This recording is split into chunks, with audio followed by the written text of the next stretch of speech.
Ayun nga, tabangi ko ninyo ha. Sulbaron taning problemahan eh kayong saon man eh. Nangayon manigtabang sa to si Miss Jessa. Sabi niya, Papadong, wala jud ko'y tiwala sa ako ang boyfriend ba? Kay bisag na anay uyab, sige lang gihapon harot sa ubang girls, butangi. Mao na Jessa ha, ikaw manguyab manggug kag gwapo, nya karon mamoblema na sad ka. Nganong giuyab man taw na nimong tawhana nga harot man day na. Ngano imo nang giuyab ng tawhana nga maharot man day na. Unya karon mamoblema ka, untawa na lang na nimo sugta. Basi pug nagpromise po ning tawhana no, mingon po siya nga dili na lagi ko magharot-harot sa ubang girls kung imo kong sudton, maor pod siguro. Pastilan luya ay. Ang mayan nimong buhato na ni Miss Jessa no. Wa na jud kay mahimo ana kay imo pud nang badlungon, pwede rasad. Kung mutuo pod siya, pero kung ingnan nimo imong boyfriend, prangkahan nimo nga kanang nasuko nako, kanang nagselos ko, kanang naa kay mga babaeng ginaharot lang gyapon bisag uyab ta. Ana ba kay basig kumpiyansa ra pud kay ning tawhana pod kay abi kay di masuko ka, so mangharot-harot ra gyapon siya sa uban, no?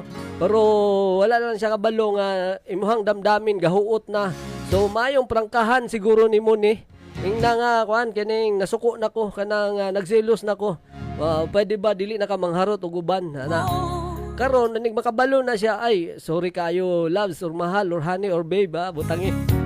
Wa ko kabalo nga nasakitan na day ka. Sige dili na ko muundang nako kay mahal man kay tika. Butangi oy. Oy lara ta ninyo oy mga boys. Unya pagkahuman kung duha ra na option ani Miss Jessa, kung dili gani siya pag-istoryahan nimo, dili gani siya maminaw, dili gani niya usabon ng iyahang kinaiya, well kuan na lang na ikaw na lang mag-adjust ana. Ngano bitaw mo nang giuyab-uyab. No, kalipay man na niya, basta ang problem ang kuan ani, ang sure unta ani kani tawhana bisag magharot-harot ni sa uban girls, basta ang kabalo ni siya nga na, sa iyang limitations, kabalo ni siya nga naa na siya uyab, kabalo na siya nga naay masuko, naay nasakitan kung magsige siya harot-harot. Pero daoy kung tinuod yun ning tawhana gamahal nimo, di na gyud nimo landi-landi sa uban ba. Pero saon man nga basig kumpiyansa pud ka kining dili pud kay ni tinuuray ni ahang gugma si mo, basig kiat-kiat ra ni na impas gyud gani ron. Unsa may himuon na to aning solusyon na to ani. Mao na lagi to kung dili gyud to mutuo sa imuha mutuman, ikaw na lang mag-adjust. Kung dili na gyud nimo makaya, hala bulagi na lang oy. Mas nindot ning kinabuhi nga malipayon ta kaysa kining problematic ta na stress na hinuon ta. Instead nga malipay ta kay nagkauyab ta, nagkaroon ta boyfriend o girlfriend nyo man, may stress na hinuon ta, may pagwa na lang, di ba? Yun na man jud na unta pod.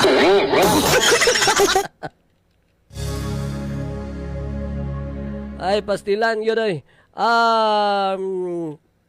So mao na to Miss Jessa, wa kay gidaghan ni kasulti ani kay gamay ra kay nimong problema ba, mabaw ra kaayo ba. Bulagi na lang yun na og dili na jud ka agwanta. No, kay bila ra gud ang problema kung may ingon ka gimahal nimo ning tawhanan niya, unsa mo nang pagmahal nimo kung di na ka malipayon. Di ba? Mao na nahitabo sa mga daghan ron nagbulag. Labi na gyud ng minyo na nang nay mag-asawa. Nagbulag man na sila kay tungod dili na sila magkasinabot. Napoy uban pod nga bisag sakit na kaayo, bitaw nasakitan na kaayos kinabuhi tungod sa gibuhat siyang asawa or sa iyang bana.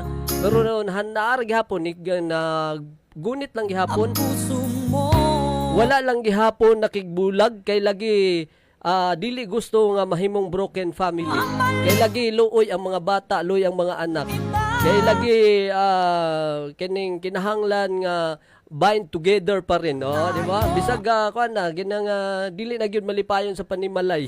Ikaw ha, Miss Jessa, total di pa man mo kasal, di pa man mo minyo kung dili na gyud nimo makaya, ayaw pugsa. Kay kana bitong PC, kanang PC ba gunitin ang PC sa nang higot sa kabaw. O kanang kabaw mo dagan-dagan na siya, nya nagunit ka ditong PC. Saya ha. Imo dili man jud ka buhi, dili man nimo nabuhian ang PC kay lagi hadlok ka makabuhi ang kabaw. So habang nagdagan ang kabaw, habang gapugong ka, imong kamot nga samad na sa PC kay parte namang sakita, no? So karon optional na lang na unsa may imong gusto kanang mawala ng kabawa na or maputol na imong kamot. So ang himuon na no, kuan jud ka, mamili jud ka. Okay. Karon kung mas nindot man gud ang kinabuhi kung imo tong gibitawan bitaw, no? Mugaan ang imuhang pakiramdam. Mawala na jud na imong stress anang trabaho ana. Kadaghag lalaki sa kalibutan ay nganong antusan pa man gyud na nimo. Nang dili taga-promote diri ganang hiwalayan no, pero kung sakit na lamang gali o stress na lamang galing gihatod o gihatag sa tuang minahal sa kinabuhi, may pagwa na lang, may pagmangundang na lang tani. Ay, kabalo ko gwapa man kanya magantos magani tawhanan eh. Daghan gahulat diha oh. Napay mga baw-baw driver o tricycle driver diha gahulat. Shout out sa inyo diha.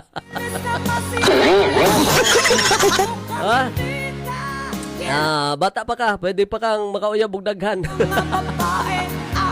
Makauyab kag daghan unya pasakitan na pud ka.